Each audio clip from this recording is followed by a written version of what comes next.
each humiliation of another face of God.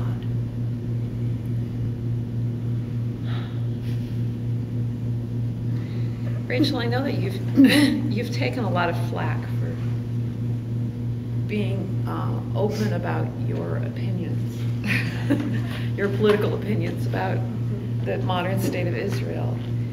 And I wonder if you could talk a little bit about what it was like being in Jerusalem and then going into the occupied territories. And did you change? Did you go there with a different attitude? My first trip to Israel was right after I got out of college. I went with my mother and a tour group from my birthplace of San Antonio, Texas. And there was much that was wonderful about it. There's nowhere in the world I don't want to travel.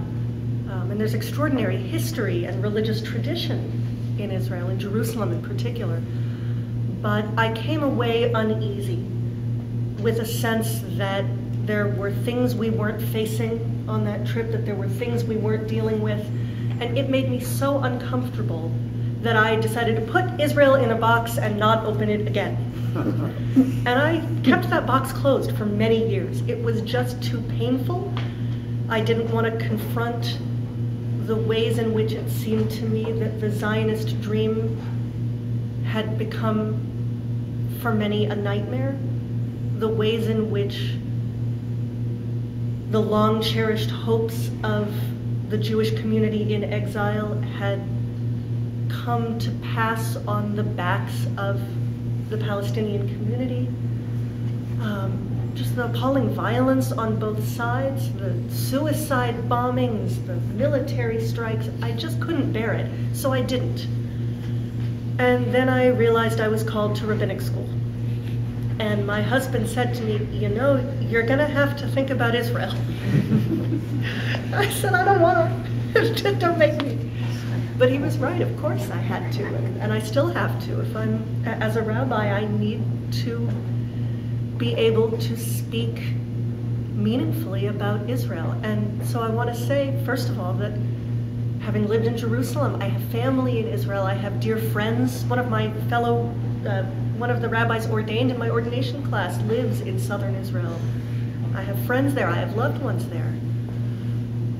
And so I went to Israel knowing that I would have some wonderful experiences. Where else can I go and hear the language that I know from my daily prayer book spoken in markets?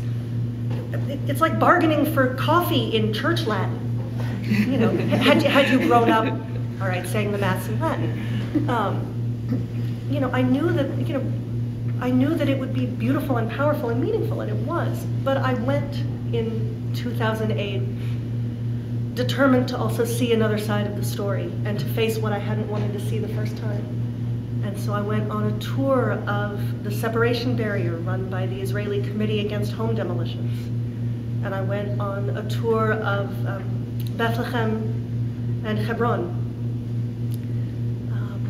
And I had hoped to do an overnight encounter program where rabbinic students and cantorial students go and stay with Palestinian families. But the trip was canceled because there was a guy on a bulldozer who killed some people in Jerusalem, a Palestinian guy. And so it was determined that it wasn't safe for us to go. So I traveled a little bit in the occupied territories, and I had the chance to meet some people who are working for peaceful coexistence between Israelis and Palestinians. And it broke my heart wide open. It devastated me. Every time I went into the occupied territories, somehow it always seemed to be right before Shabbat. I would come back and suddenly it would be Friday night, and I would be surrounded by people praying and singing, and I would just have tears pouring down my face. It was heartbreaking. There's something very difficult about seeing what seems to me to be an insanely unjust situation perpetuated by people who share my religious beliefs. And yet I'm also mindful that for my friends and loved ones who grow up and who live in Israel, they live with the reality of suicide bombings. They take it for granted that your purses get searched when you walk into a restaurant. They've all lost people they love. They all have to train as soldiers. At 18 years old, they have AK-47s. At 18 years old, I won't tell you what I was doing when I was 18. I was in college, acting like a college student. And so I think damage is done on all sides. I think the baby soldiers who have to enforce these things are damaged, and so are the people whose lives are kept under such strict control. So yeah, maybe that was more than you wanted to hear, but there you have it. No, not more than I want to hear. But I've always applauded Rachel for saying these things on her blog, because her blog is very well read among Jewish people, and especially in the United States. This is not what a lot of people want to hear, because a lot of people are still where Rachel was before she went. So you've taken flack, and it hasn't been easy. It's been a lot of fun. It's the reason that I moderate comments on my blog now, because when I first started posting about these issues, I got such appalling hate speech in the comments that I didn't want that filth there. So anyone who posts obscenities or calls me names, it just doesn't show up. But you still talk about it, and and it takes a lot of courage. So Deuteronomy.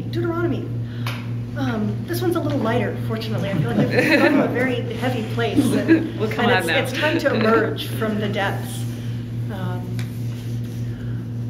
One of the interesting things about Deuteronomy is that Moses gives this long final speech in which he sort of retells everything. Like, if you weren't paying attention to everything you just read, let me remind you about our wanderings in the wilderness and about where you're headed.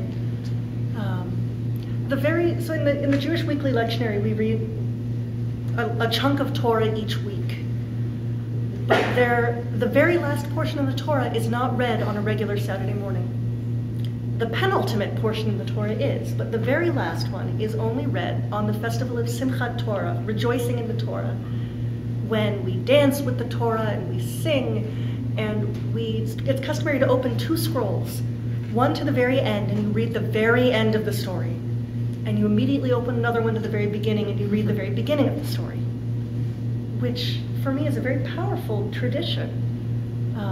And that's what gave birth to this poem, which is the last poem in the book, and it's the last poem that we've prepared for today. This comes from the portion of Vazot HaBracha, and it's called Mobius. I want to write the Torah on a Mobius strip of parchment, so that the very last lines, never again will there arise arpeggio of signs and wonders, stout strength and subtle teaching, would lead seamlessly to the beginning of heavens and earth, the waters all wild and waste, and God hovering over the face of creation like a mother bird. This is the strong sinew that stitches our years together, that we never have to bear the heartbreak of the story ending. Each year the words are the same, but something in us is different. On a Mobius strip of parchment, I want to write the Torah. It's beautiful. Thank you. So, thank you so much. My pleasure. Thank you. And I know Rachel would be very happy to answer questions, or we can talk about any of the things that have come up. If anybody needs to leave early and you would like a book, they're $15 Canadian, and you could, maybe Jonathan, would you collect the money? If anybody has to leave, you can just take a book from the table if you do. So,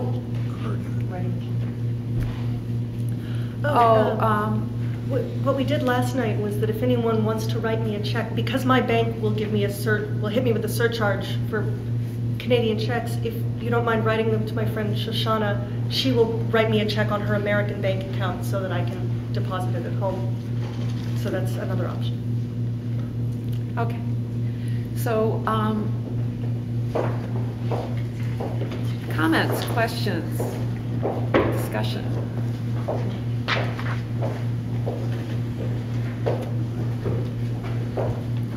One of the things that really strikes me in the Exodus poems is one about the God who plays favorites does not find favor in my eyes. The phrase does not find favor in my eyes, that's God's speech. That's a line that God normally says. And so almost to arrogate it, to say, I am God and I am judging you, you God person, because this is not okay what you're doing. It is so powerful to me, that moment of the choice to use that language. It's definitely chutzpahdik. Yeah, that's a better word than arrogate. Arrogate means, it sounds like I mean it's inappropriate, and I don't mean that, but it's chutzpah, for sure. It is. There's a notion in Jewish tradition of arguing with God when one thinks that God is being unjust. But certainly Abraham does it, although not on behalf of his own son. And I think of this poem as coming out of that same tradition. It is arguably a little arrogant, but I hope that God knows I mean it with the deepest of love. I think we understand God in our image, and so we're capable of being pretty vengeful, and so is the God that we understand. But I think we and God both have to move beyond that. we need to be better than that.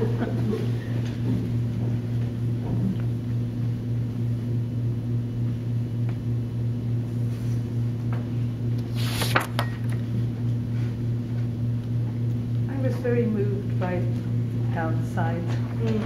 It's a very wonderful poem, but that just really resonated with me, and your explanation afterwards is very helpful. Thank you. Thank you.